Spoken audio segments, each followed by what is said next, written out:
قبر کی پہلی رات ایک نصیحت آموز بیان۔ قبر کی پہلی رات انسان کی زندگی کی سب سے اہم اور سب سے حقیقت پر مبنی رات ہوتی ہے۔ دنیا میں انسان جتنا بھی مال و دولت جمع کر لے، کتنی ہی بڑی حیثیت حاصل کر لے، ایک دن اسے اس دنیا سے رخصت ہونا ہے۔ اللہ تعالیٰ نے قرآن مجید میں فرمایا،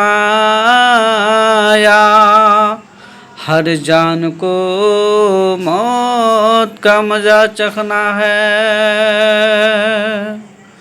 جب انسان کی موت آتی ہے تو اس کے دنیاوی تعلق ختم ہو جاتے ہیں۔ گھر والے، دوست، احباب اور عزیزو اقربا اسے قبرستان تک پہنچاتے ہیں، لیکن قبر میں اس کے ساتھ صرف اس کے اعمال جاتے ہیں۔ جب میت کو غسل دے کر کفن پہنایا جاتا ہے اور جنازے کے بعد قبر میں اتارا جاتا ہے تو ایک عجیب مرحلہ شروع ہوتا ہے۔ لوگ مٹی ڈال کر واپس چلے جاتے ہیں۔ حدیث مبارکہ میں آتا ہے کہ میت اپنے جانے والوں کے قدموں کی آواز بھی سنتے ہیں۔ جب سب لوگ واپس لوٹ جاتے ہیں تو قبر کی پہلی رات شروع ہوتی ہے۔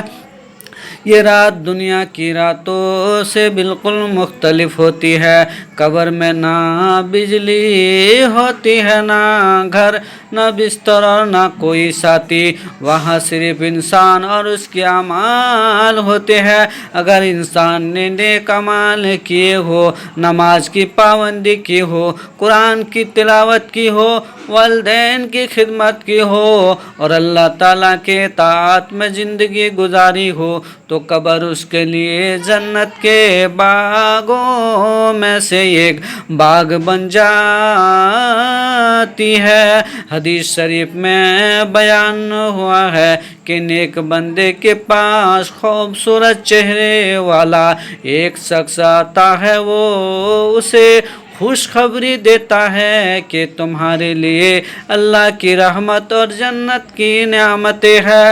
وہ شخص دراصل اس کے نیک اعمال ہوتے ہیں جو خوبصورت شکل میں اس کے سامنے آتے ہیں، لیکن اگر انسان نے گناہوں میں زندگی گزاری ہو، نماز کو ترک کیا ہو، لوگوں کے حقوق پامال کیے ہو اور اللہ تعالیٰ کی نافرمانی کی ہو تو قبر اس کے لیے سختی اور عذاب کی جگہ بن جاتی ہے۔ ایسے شخص کے اعمال بدصورت شکل میں اس کے سامنے آتے ہیں اور اسے اس کے انجام کی خبر دیتے ہیں۔ قبر کی پہلی رات میں اللہ تعالیٰ کے حکم سے دو فرشتے آتے ہیں جنہیں منکر و نکیر کہا جاتا ہے۔ وہ میت سے تین بنیادی سوالات کرتے ہیں: تیرا رب کون ہے؟ تیرا دین کیا ہے؟ اس ہستی کے بارے میں کیا کہتا ہے جو تم میں بھیجی گئی؟ مومن بندہ جواب دیتا ہے، میرا رب اللہ ہے، میرا دین اسلام ہے اور حضرت محمد صلی اللہ علیہ وسلم اللہ کے رسول ہے۔ اس کے بعد آسمان سے آواز آتی ہے کہ میرے بندے نے سچ کہا، اس لیے جنت کا دروازہ کھول دیا جاتا ہے اور اس کی قبر کو کشادہ کر دیا جاتا ہے۔ لیکن جو شخص ایمان اور اعمال صالح سے خالی ہوتا ہے وہ ان سوالات کا درست جواب نہیں دے پاتا، پھر اس کے لیے سختی کا معاملہ ہوتا ہے اور قبر اس پر تنگ کر دی جاتی ہے۔ قبر کی پہلی رات ہمیں یہ پیغام دیتی ہے کہ دنیا کی زندگی عارضی ہے. آج ہم جن چیزوں پر فخر کرتے ہیں ایک دن سب کچھ یہی رہ جائے گا. نہ دولت ساج جائے گی، نہ عہدہ، نہ شہرت، اور نہ ہی دنیائی طاقت. ساتھ جائے گا تو صرف ایمان اور نیک اعمال. حضرت عثمان بن عفان جب کسی قبر کے پاس کھڑے ہوتے تو اتنا روتے کہ ان کی داڑھی مبارک آنسو سے ترک ہو جاتی.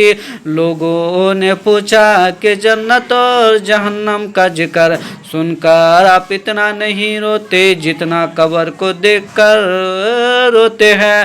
آپ نے فرمایا کہ میں نے رسول اللہ صلی اللہ علیہ وآلہ وسلم کو فرماتے ہوئے سنا کہ قبر آخرت کی منزلوں میں پہلی منزل ہے. اگر یہاں کامیابی مل گئی تو آگے کی مرحلے آسان ہو جائے گی، اور اگر یہاں ناکامی ہوئی تو آگے کی مرحلہ اور زیادہ سخت ہوں گی. اس لیے ہر مسلمان کو چاہیے کہ قبر کی پہلی رات کی تیاری کرے، نماز کی پابندی کرے، قرآن پاک کی تلاوت کرے، سچ بولے، حلال روزی کمائے، والدین کا احترام کرے اور لوگوں کے حقوق ادا کرے.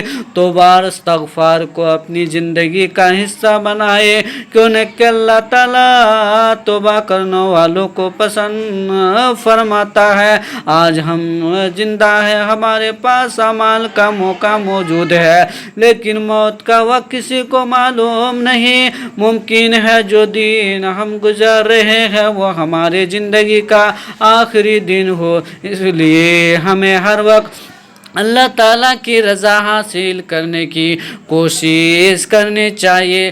اللہ تعالیٰ ہمیں قبر کی پہلی رات کی سختیوں سے محفوظ فرمائے، ہمارے گناہوں کو معاف فرمائے، ہماری قبروں کو جنت کے باغوں سے ایک باغ بنائے، اور ہمیں ایمان پر خاتمہ نصیب فرمائے. آمین.